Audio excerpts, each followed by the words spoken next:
이제는 10월 넷째 주 거룩한 주일 예배를 우리 주님이 일러주신 기도를 함께 드리심으로 예배를 시작합니다.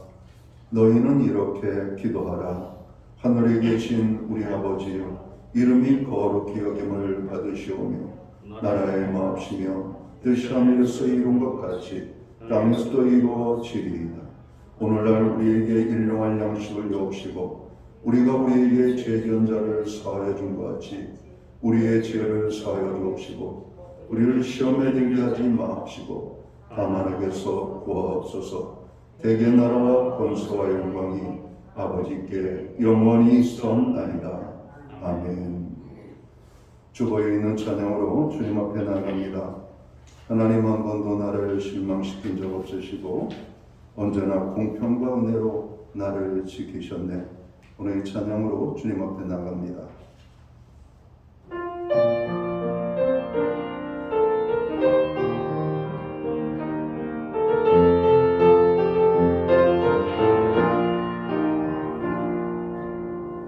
하나님 한 번도 나를 실망시킨 적 없으시고 언제나 공평과 은혜로 나를 지키셨네. 오신심하신 주, 오신심하신 주, 내 너를 떠나지도 않으리라. 내 너를 버리지도 않으리라. 약속하셨던 주님, 그 약속을 지키사 이후로도 영원토록 나를 지키시리라 확신하네. 지나온 모든 세월 지나온 모든 세월들 돌아보아도 그 어느 것 하나 주의 손길 안 미친 것 전혀 없네. 오신심하신 주, 오신심하신 주, 내 너를 떠나지도 않으리라. 내 너를 버리지도 않으리라. 약속하셨던 주님, 그 약속을 지키사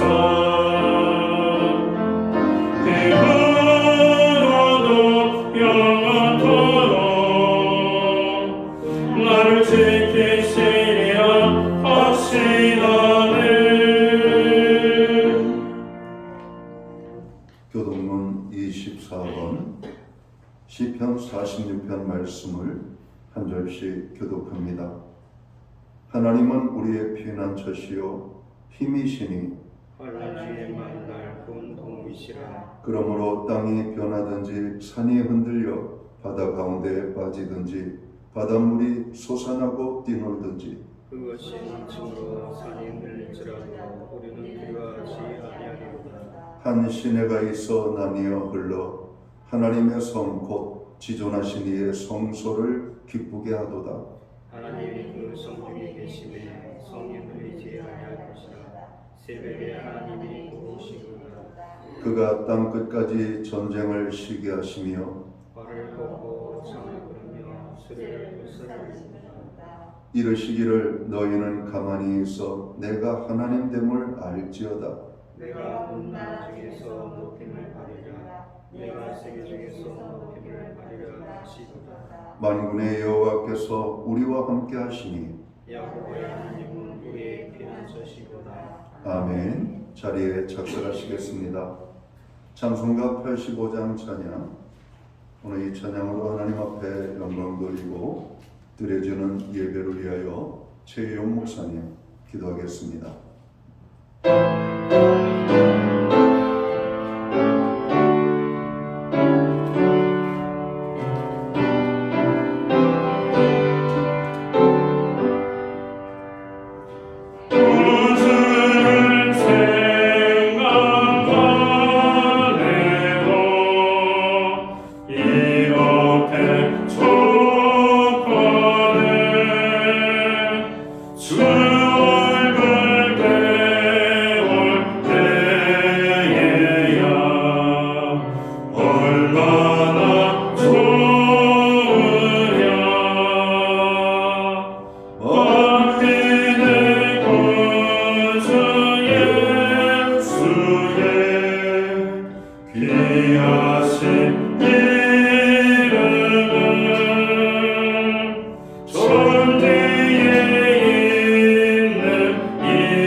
우리 모두 다 함께 기도하겠습니다.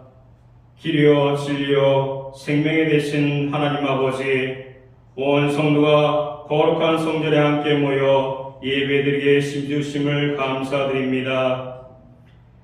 햇볕은 따사롭고 하늘은 높고 푸르며 오백가를 추수하는 풍성하고 아름다운 이 계절에 우리 몸과 마음과 뜻을 다하여 드리는 거룩하고 신실한 예배되게 하시고, 하나님께는 영광이요 우리에게는 큰 은혜의 시간이 되게 하여 주시옵소서. 보잘것없고 믿음이 없는 저희를 구원하시고 예수 그리스도를 통하여 하나님의 자녀되게 하신 하나님 아버지께 찬양합니다. 오늘 한 해 많은 사건과 사고 속에서도 우리가 방패되어 주시고 능력이 되어 주신 하나님께 감사드립니다. 주님, 저희를 예수 그리스도를 통하여 놀라운 구원과 보호하심으로 인도하고 계시는데, 우리는 이스라엘 백성처럼 하나님의 구원과 돌보심을 잃어버리고 불만과 불신으로 살고 있지 않은지를 돌아보게 하여 주시옵소서. 주님, 이제 저희가 아브라함과 같이 하나님 말씀에 순종하고 믿음으로 나아가는 주님을 기쁘시게 하시는 믿음의 자녀가 되게 하여 주시옵소서. 지역에 방황하는 영혼들을 교회에 보내주셔서 인생과 신앙의 방황을 마치게 하시고 하나님을 섬기는 복을 누리게 하여 주시옵소서. 모든 성도들이 복음의 감격 속에서 전도의 삶을 살게 하여 주시옵기를 원합니다. 하나님, 주일학교 각 부서들을 축복하여 주시옵기 원합니다. 어린아이들의 찬양이 교회 안에서 넘치게 하시고, 이들은 예수를 만나 바르게 자라 하나님의 일꾼으로 성장할 수 있도록 인도하여 주옵소서. 특별히 험난한 세상을 통해 새롭게 출발하는 청년들에게 함께 하심으로 이들이 무슨 일을 하든지 뜻대로 이루어지고 모든 이들에게 사랑받고 인정받을 수 있도록 축복하여 주시옵소서. 어떤 고난이 닥쳐와도 하나님께서 함께 하심을 믿고 의지하며 살아가는 귀한 청년들에게 되게 하여 주시옵기 원합니다.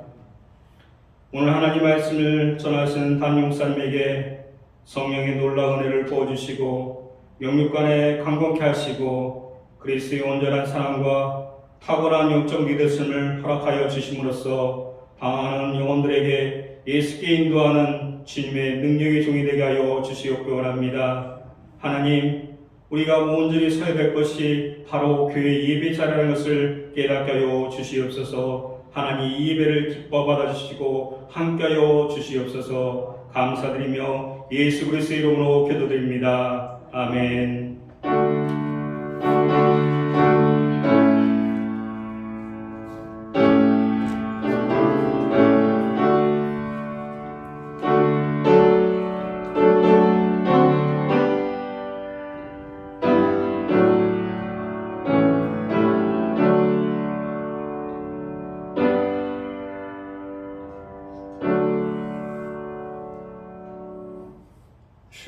넷째 주 교회와 성도들에게 주시는 하나님의 말씀입니다. 함께 보실 주의 말씀은 신약 성경 314면 에베소서 4장 26절에서 27절까지의 말씀입니다. 찾으신 말씀을 한 목소리로 합독을 하도록 하겠습니다. 에베소서 4장 26절 말씀부터 27절까지 다 같이 합독을 합니다. 분을 내어도 죄를 짓지 말며 해가 지도록 분을 품지 말고 마귀에게 틈을 주지 말라. 아멘. 찬송가 213장 찬양, 이의 찬송가는 348장입니다. 오늘 이 찬양으로 하나님 앞에 영광 돌리고 드려진 헌물 위하여 동원기도 드리겠습니다. 오늘 이 찬송가 1절과 4절 찬양으로 하나님 앞에 나갑니다.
드려진 예물 위하여 봉헌기도 드리겠습니다. 여호와께 감사하라. 그는 선하시며 그 인자하심이 영원하미로다. 고백했던 시편 기자의 고백이 하나님 우리의 고백이 되게 하여 주심을 감사합니다. 많은 어려움 속에서 하나님의 돌보심으로 구원받은 하나님의 백성들로 예배의 자리에 설 수 있도록 도와주시고 믿음의 소망을 가지고 살아갈 수 있는 은혜를 주셔서 진심으로 감사를 드립니다. 하나님 우리에게 거룩한 성례를 허락하셨습니다. 또 이 날을 기억하게 하시고 이 날을 힘써 준비하여 오늘 나아가게 하시며 신령과 진정으로 예배함으로 하나님께 영광 돌리게 하여 주심을 감사합니다. 하나님 이 예배를 통하여 영광을 받으시옵고 말할 수 없는 기쁨과 감격이 오늘 예배자들 가운데 임하게 하여 주시옵소서. 지난 한 주간을 돌아봅니다. 그 어느 것 하나 작은 것, 눈에 보이지 않는 것까지 하나님의 돌보심 속에서 우리가 살아왔음을 고백합니다. 그 은혜를 인하여 감사하며 우리가 정성된 헌물로 봉헌의 헌물을 드리오니 이 예물을 기쁘시게 흠량하여 주옵소서.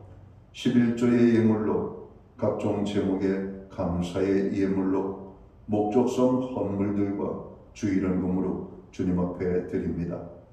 드려진 모든 손길들을 주님 기억하시고 저들을 축복하여 주시옵소서.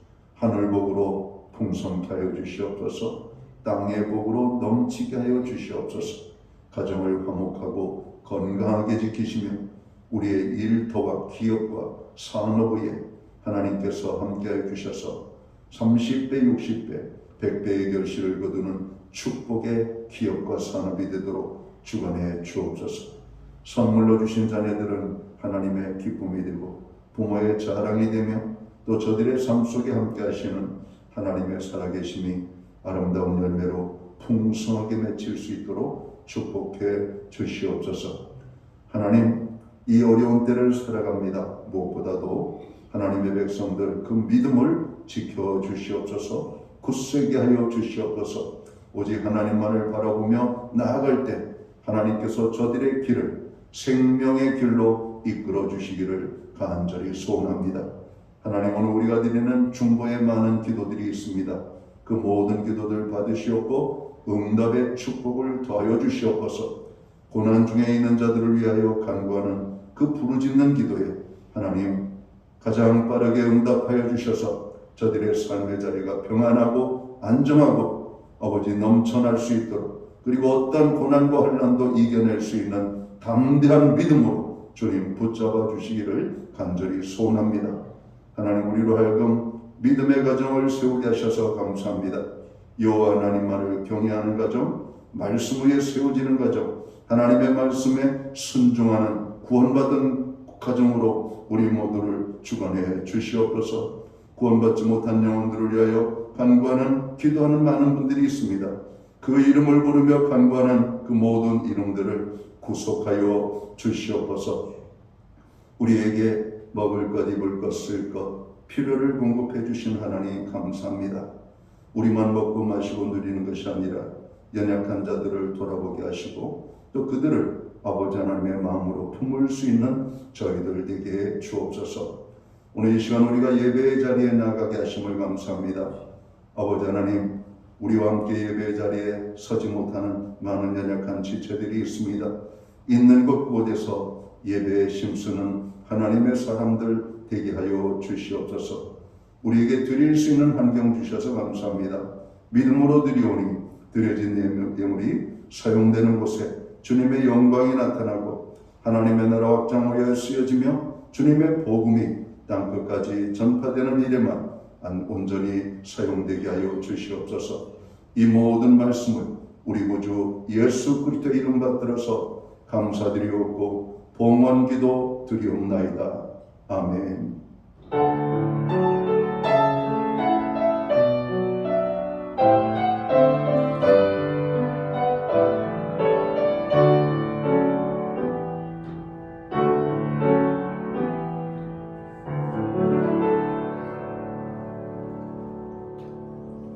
저는 이 시간 교회를 대신해서 10월 넷째 주 주일 예배에 참여하신 모든 교우들과 또 가정에서 영상으로 예배에 참여하고 있는 믿음의 권속들에게 주님의 문안으로 인사를 드립니다.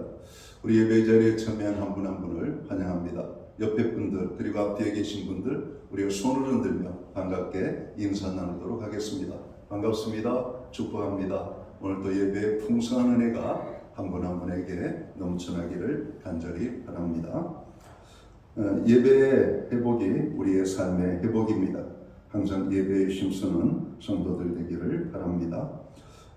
교회의 중보의 기도에 함께 참여해 주셔서 감사합니다. 나라와 민족, 또 교회와 성도, 가정과 자녀, 그리고 어려움 속에 있는 지체들을 위하여 여러분 늘 기도에 힘써 주시면 고맙겠습니다.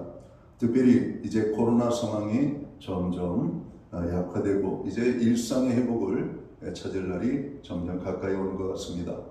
교회의 본질적인 사명이 있죠. 우리가 모여서 기도하고 또 모여서 교제하고 또 무엇보다도 하나님 앞에 예배하는 공동체 또 복음을 증거하는 이 귀한 사명은 우리가 어떤 환경 속에서도 결코 내려놓거나 포기할 수 없는 것들이 아닌가 합니다.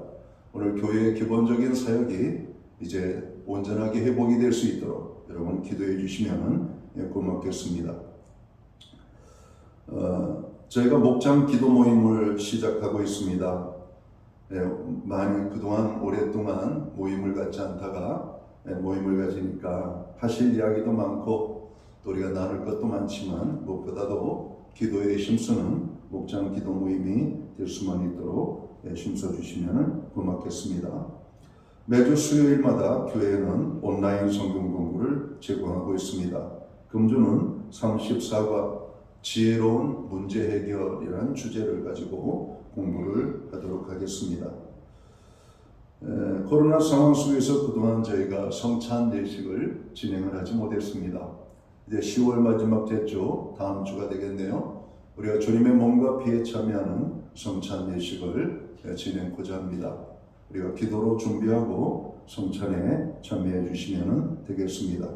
성찬위원들 또한 기도하고 준비하고 이 일에 함께 협력해 주시면 고맙겠습니다. 나라의 안정과 하나됨을 위하여 기도해 주시고요. 사회 속에서 교회와 성도가 빛과 소금의 역할을 잘 감당할 수 있도록 그리고 어려움을 당한 분들 그리고 수험생들 위하여서 여러분 기도해 주시면 고맙겠습니다. 교회 주차 문제가 해결이 되어져 있습니다. 여러분 자동차를 가지고 이제는 편리하게 여러분 교회 주차장을 이용을 하시면 되겠습니다. 기타 다른 교회 소식은 주보를 참고해 주시고 여러분 기도할 때마다 늘 교회를 위하여 기도해 주시면 고맙겠습니다. 오늘 우리는 신약성경 에베소서 4장 26절과 27절 말씀을 봉독을 했습니다. 이 말씀을 중심으로 화를 잘 다스려야 합니다 라는 제목을 가지고 은혜의 말씀을 나누고자 합니다. 요즘 우리 사회를 보면 화가 나 있는 분들이 많이 있음을 보게 됩니다. 화가 나는 이유도 다양한 것 같습니다. 정치적인 이유로, 부동산 문제로, 비트코인 투자로, 또 주식으로, 사회 부조리로, 가정 문제로, 또 기타 여러 가지 이유로 화가 나 있는 분들이 많이 있습니다. 특히나 가까이 지내는 분들도 화가 나 있는 모습을 자주 보게 됩니다. 이래저래 화나는 일들이 많은 때 우리가 살아가고 있음을 우리가 알아야 할 겁니다. 오늘 본문 말씀은 무엇을 말씀하고 있습니까? 화를 조심하고 화를 잘 다스려야 할 것을 말씀을 하고 있는 메시지입니다. 성도 여러분, 이 분노라는 것이 무엇일까요? 찰스 스윈들 목사님은 분노란 우리 자신이나 또는 다른 사람에게 불쾌함을 가져다주는 적대적인 감정적 반응이다라고 정의를 했습니다. 분노에도 여러 가지 단계가 있는 것을 아십니까? 심리학에서는 분노에는 5단계가 있다라고 말하고 있습니다. 첫 번째 단계를 가벼운 짜증의 단계라고 표현하죠. 그것은 누군가 또는 무언가에 의해 초래된 가벼운 불쾌감 정도로 별다른 해를 끼치지 않는 여러분 그런 경험들입니다. 두 번째 단계는 분개의 단계입니다. 분개의 단계에서는 잘못된 것에 대한 반응이 반드시 있게 된다는 것이죠. 그러나 이 짜증과 분개는 표현되지 않은 채 건너갈 수가 있다는 겁니다. 세 번째 단계는 어떤 단계일까요? 격분의 단계라고 합니다. 사람이 격분의 단계에 이르면 보복하려고 하는 강한 욕구가 생기게 된다는 것이죠. 아마 우리 국민들 많은 사람들이 이 격분의 단계 속에 있는 것은 아닌가. 그래서 뭔가 내 속에 이것을 터뜨리지 아니하면 견딜 수가 없는. 그래서 뉴스를 보다가도 여러 화를 내고 여러 가지 대화를 하다가도 어떤 특정한 문제만 나오면 우리가 쉽게 화를 내고 격분하는 것, 짜증내는 단계, 분개하는 단계를 그냥 뛰어넘는 겁니다. 곧바로 그냥 터져버리는 것이죠. 네 번째 단계는 경노의 단계라고 합니다. 사람이 경노하게 되면 폭력과 감정적인 통제의 상실이 나타나게 된다고 합니다. 마지막 다섯 번째 단계는 광분이라고 해요. 광분은 가장 위험스러운 형태의 분노라고 할 수가 있습니다. 전쟁을 일으키는 자의 심리적 상태가 광분이라고 합니다.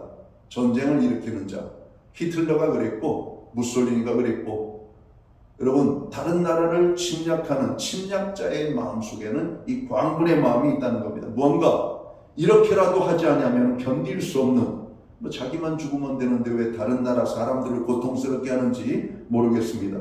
광분의 상태가 그렇게 만들어지는 것입니다. 우리들은 에베소서 4장 26절 말씀처럼 분을 내어도 죄를 짓지 말아야 합니다. 사람이 분을 낼 수 있다는 것을 말합니다. 그러나 분을 내어도 조건이 있다는 것이죠. 무엇보다도 죄를 짓지 말아야 한다는 겁니다. 또한 날이 저물기 전까지 마음속에 그 분노를 품지 말아야 한다는 겁니다. 부부싸움을 해도 며칠씩 가면 안 됩니다. 형제들끼리 싸우더라도 며칠씩 가서는 안 됩니다. 성도들끼리 의견 다툼과 여러 가지 마음의 속상함이 있어도 며칠씩 가면 안 되는 겁니다. 성도 여러분, 낮에 있었던 불쾌한 일 때문에 화가 나서 밤잠을 설친 경험을 해보신 적이 있으시지요? 그런데 우리가 화 때문에 잠을 이루지 못할 때 우리는 무엇을 하게 됩니까? 씩씩거립니다. 욕을 합니다. 그 사람을 저주합니다.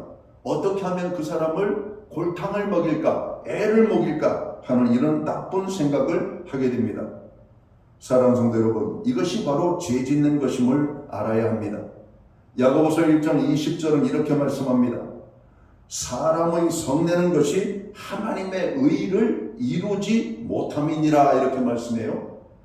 또한 갈라디아서 5장 19절과 21절의 말씀을 요약하면 이렇게 말씀을 하죠. 육체의 일은 현저하니 곧 음행과 더러운 것과 분쟁과 시기와 분냄과 이와 같은 것들이라고 말씀을 하고 있습니다. 방울뱀은 몹시 화가 나면 제 몸을 물어서 상처를 낸다고 합니다. 사람도 마찬가지입니다. 분노를 잘못 다룸으로 상대방뿐 아니라 자신을 더 해치게 만드는 것을 우리는 흔히 보게 됩니다. 분노는 방울뱀과 같이 자기 몸을 망치는 독소입니다. 화를 잘못 다스리면 화병이 됩니다. 이 화병은 정신은 물론 육체와 생활에도 큰 손상을 입히게 되는 것이죠. 그리스도인은 화를 잘 다스릴 줄 알아야 합니다. 분노가 있는 곳에는 하나님의 은혜가 없습니다. 미국의 하버드 대학의 정신신체의학연구의 개척자인 월터 캐넌 박사는 뇌신경을 연구하는 가운데 다음과 같은 것을 발견했다고 합니다. 화의 구름이 있음을 발견합니다. 여러분, 화의 구름입니다. 화의 구름. 이 화의 구름이 뇌신경에 모이면 눈에 핏발이 서고 얼굴이 붉게 상기되며 말을 더듬게 되는 증세가 생긴다고 분석을 했습니다.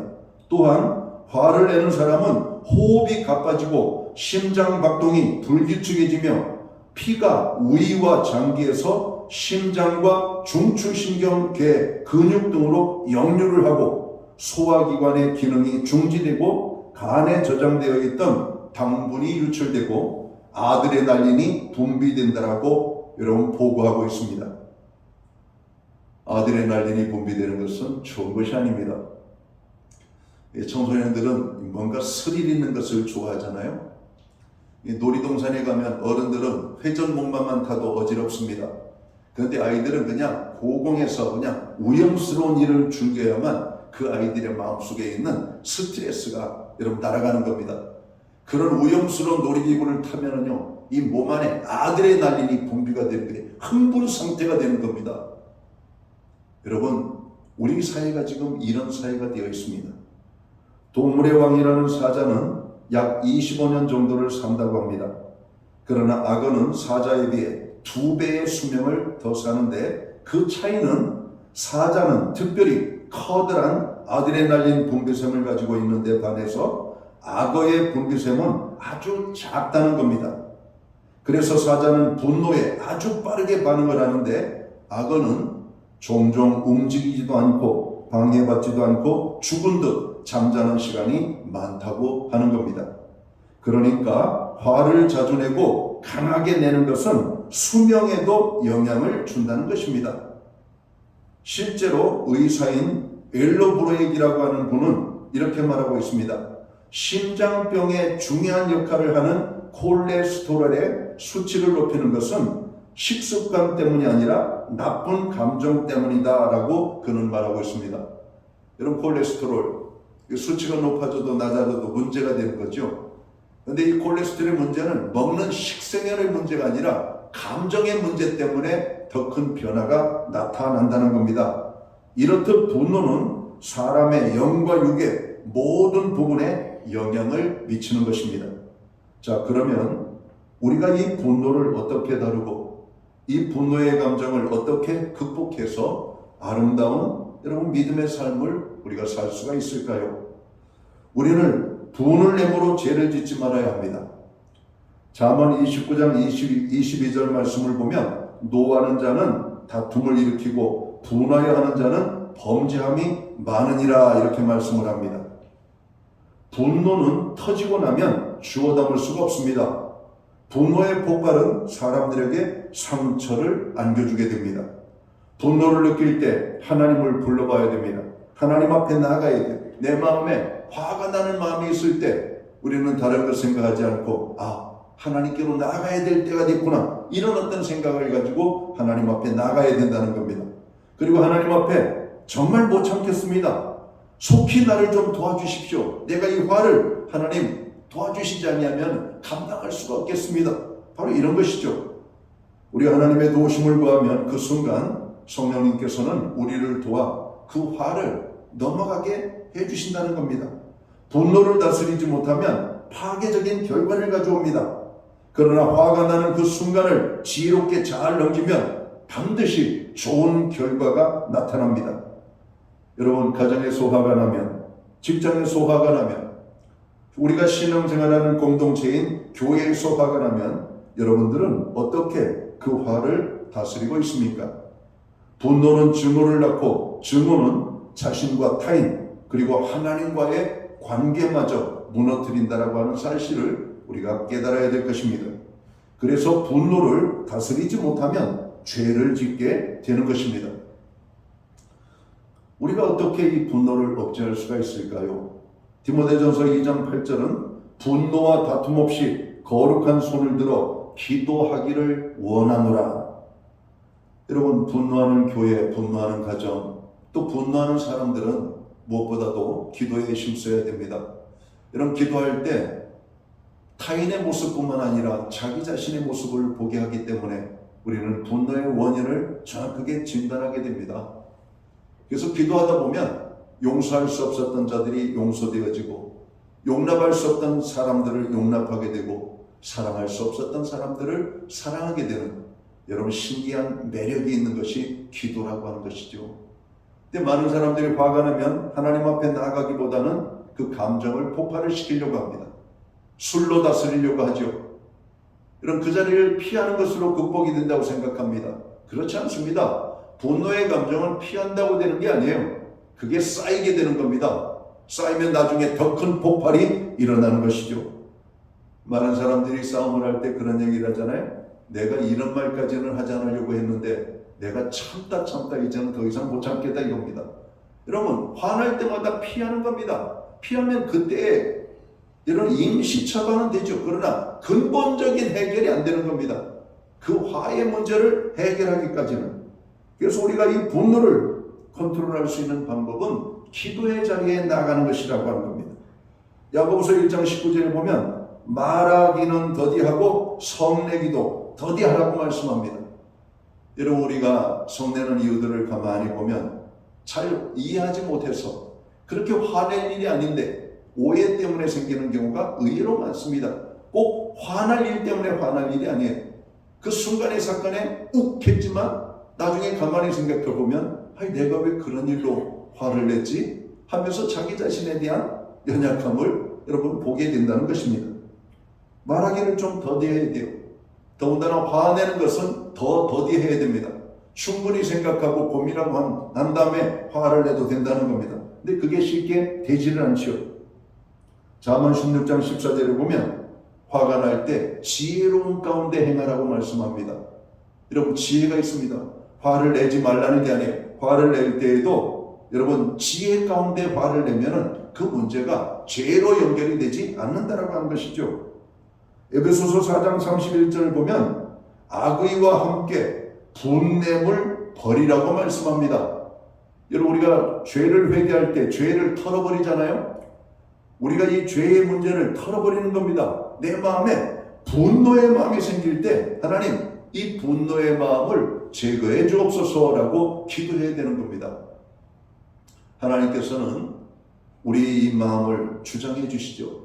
이런 가룟 유다가 무너지게 된 것은 하나님 앞에 온전히 나아가지 못했기 때문입니다. 문제가 생기면 물어야 되는데 그러지 아니하고 자기 임의대로 판단하다가 예수님을 팔아먹고 양심의 가책을 받고 결국 스스로 목숨을 끊는 자리에까지 들어가게 됐던 것을 봅니다. 가룟 유다는 예수님을 오해했던 것이죠. 그런데 예수님을 온전히 이해하지 못할 때 예수님께 가룟 유다는 화가 나 있는 상태였었다는 겁니다. 내가 내 인생에 책임지고 내 인생에 큰 축복을 가져다 줄 분인 줄 알았는데 이제 봤더니 내가 지금 아무것도 아닌 분을 따라다니고 있는 거 아니야? 아이고 내 지금까지 따라온 인생이 얼마나 손해야? 예수님을 팔아먹음으로 그는 자기의 여러분 욕심을 치웠던 겁니다. 화를 잘못 따랐기 때문에. 직장생활 잘하던 사람이 문제가 있어서 회사와의 갈등을 여러분 빚게 되면 그냥 조용히 나와서 새 직장을 찾으면 되는데 자기가 다녔던 회사에 불을 질러버리는 사람도 있잖아요. 화를 잘 다루지 못하기 때문에 그래요. 이런 불을 다 질러버릴 일이 아닙니다. 아무것도 아니에요. 다니다 보면 직장 그만둘 때도 있고 해고를 당할 때도 있고 어려움을 당할 때 있는 것이 다반사입니다. 왜 자기에게만 그런 일이 일어나지 말라고 얘기를 하는지 모르겠습니다.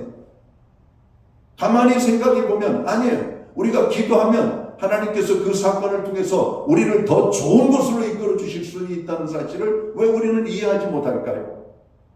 요셉처럼 형들의 미움을 받고 애굽의 노예로 팔려갔을 때 그 분노의 감정을 여러분 해결하지 못하고 만나는 사람들마다 멱살 붙잡고 싸움하고 사람을 죽였다면 요셉이 하나님의 축복과 은혜를 경험할 수가 있었겠습니까? 그러나 그 분노의 감정을 잘 사겠습니다. 하나님께서 내 인생을 이렇게 이끌어 가신다고 말씀하지 않았는데 나에게 주신 비전이 있는데 도대체 하나님이 주신 비전은 언제 이루어지는 것인가? 그는 매사에 성실했다라고 말씀하고 있습니다.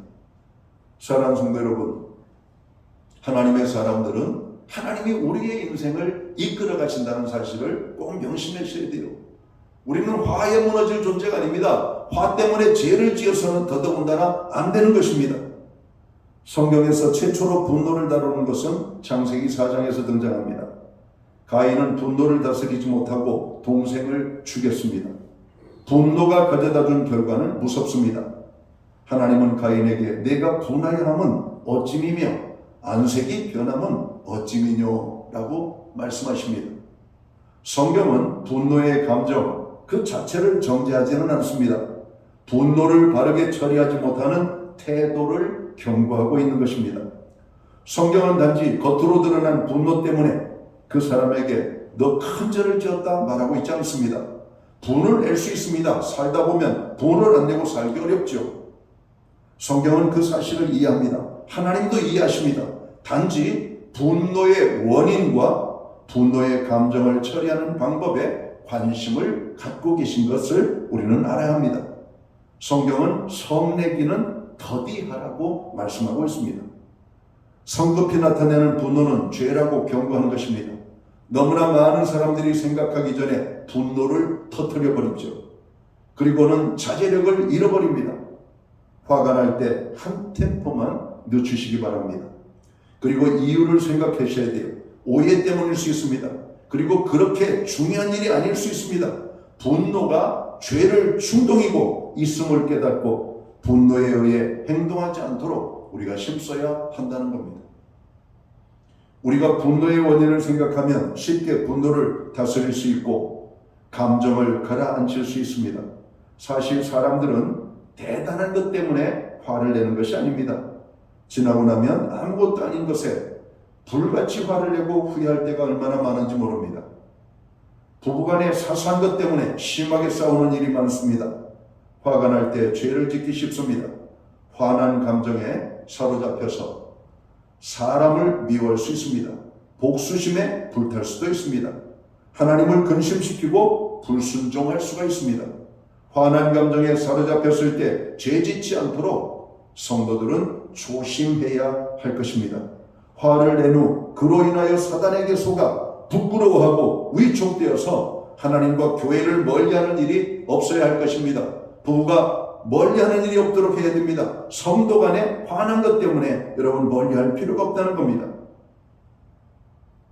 바다라고 하는 것은 신기하죠.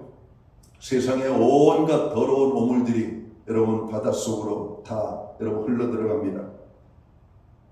여러분 이 바다는 넓기 때문에 그 세상의 모든 온갖 오물들을 다 포용하고도 여러분 아무렇지 않습니다. 여러분 오늘 우리도 성경은 뭐라고 말씀하고 있습니까? 마음을 넓게 가지면 분노의 감정에 사로잡혀서 우리가 죄를 짓지 않게 될 것이라고 말씀하고 있습니다. 미국의 과학자 엘마 케이치라고 하는 분은 분노의 감정이 얼마나 해로운 것인가를 밝히기 위하여 실험을 했다고 합니다. 그의 연구 보고에 따르면 화를 낸 사람의 내쉬는 숨을 액체 질소로 급냉시켜 보았더니 노란색의 독소 액체가 나왔다고 합니다. 화를 내며 내쉬는 숨 1시간의 분량에 여러분 속에 들어있는 독소는 사람들을 수십 명을 죽일 수 있는 여러분 독소가 나왔다는 것이죠. 그러니까 여러분 이 분노가 얼마나 나쁜 것인지를 우리가 알아야 한다는 겁니다. 분노라고 하는 것이 사람의 수명을 여러분 갉아먹고 사람을 병들게 하고 자기만 고통스럽게 하는 것이 아니라 다른 사람들을 고통스럽게 하는 것이기 때문에 화가 날 때 그 화를 잘 다스려야 할 것을 말하고 있는 것입니다. 웃음은 사람을 살리지만 분노는 자기도 죽고 남을 죽게 하는 무서운 독소라고 하는 사실을 우리는 깨달아야 됩니다. 너무 쉽게 화를 내고 있지는 않습니까? 사랑하는 성도 여러분, 성경은 이렇게 말하고 있습니다. 무릇 지킬 만한 것보다 더욱 내 마음을 지키라. 생명의 근원이 이에서 남이니라. 잠언 4장 23절을 말하고 있습니다. 또한 우리는 오랫동안 분을 품지 않도록 조심해야 됩니다.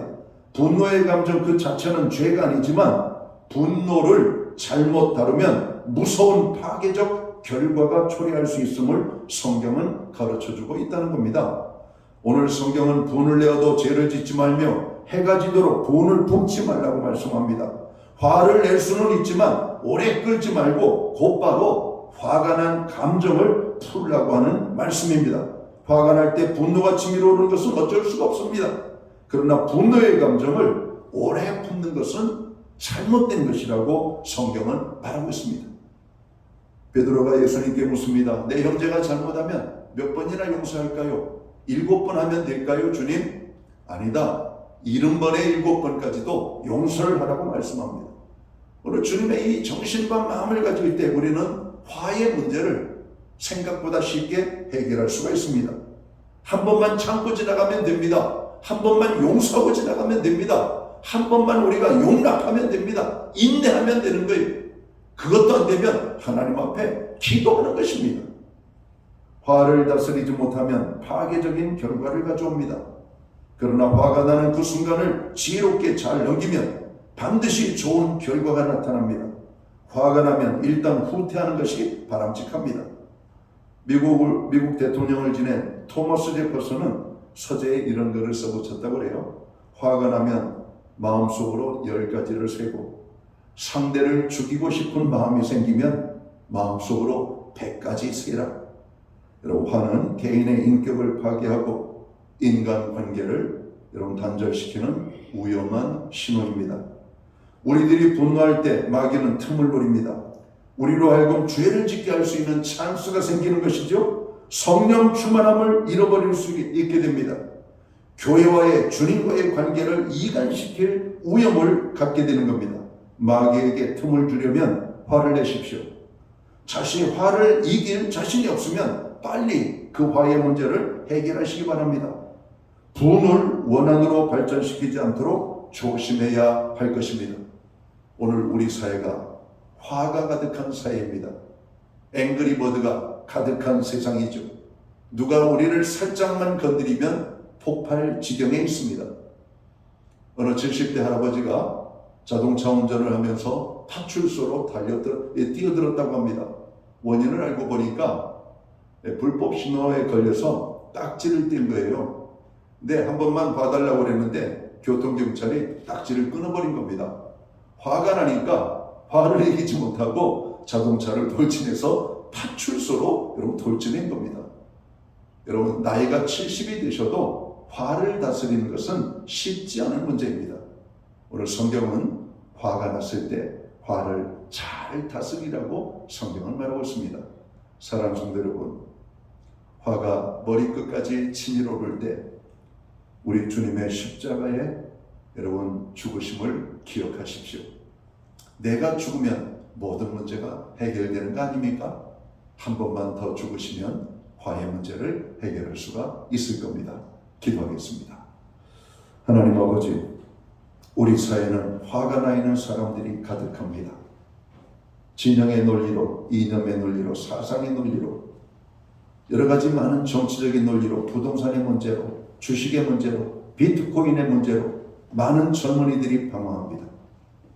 타인에게 받은 조그만 상처를 극복해내지 못하고 화의 감정으로 싸워가지고 아버지 화를 이기지 못하고 더 큰 죄악에 빠지는 오늘 이 사회, 우리 공동체, 우리의 가정, 나 자신을 주님께서 치료해 주시옵소서. 주님의 십자가를 생각하며 화를 견디고 화를 다스리고 화로 인하여 죄짓지 아니하여 하나님 앞에 영광 돌리는 저희들이 되게 하여 주옵소서. 오늘 또 화나 있는 심령, 오늘 화나 있는 사람들을 하나님의 성령께서 찾아가시고 저들의 화를 내려놓게 하여 주시옵소서. 그의 화의 감정이 사랑으로 바뀌게 하여 주시옵소서. 예수님께 하신 이름으로 기도하옵나이다. 아멘. 자리에서 다 함께 일어나셔서 찬송가 455장 찬양 1절과 3절 찬양 드리고 축도함으로 오늘 예배를 마칩니다.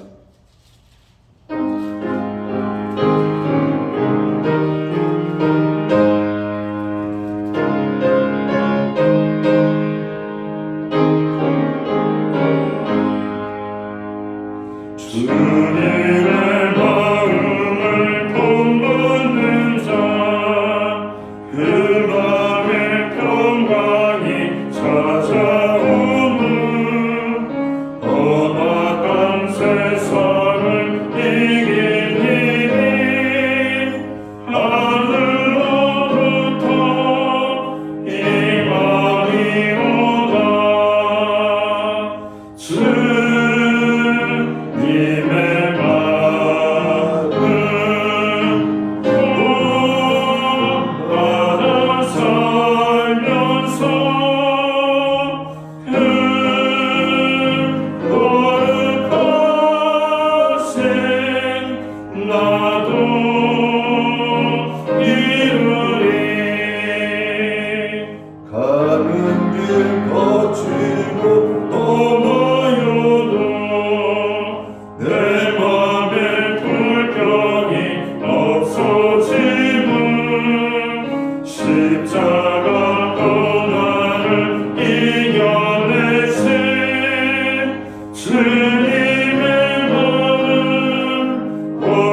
주신 은혜와 하나님 아버지의 무한하신 사랑하심과 성령님의 감화 감동 역사하시며 늘 함께하여 주시는 은혜가 마음속에 일어나는 화를 잘 관리하고 다스림으로 하나님의 영광 가리지 아니하고 하나님의 기쁨이 되는 삶을 살기 원하는 오늘 예배의 자리에 참여한 하나님의 사람들 머리머리 위에 저들의 생애와 몸된 교회 위에 이제로부터 영원토록 함께하여 주시옵기를 예수님의 이름으로 간절히 축원하나이다.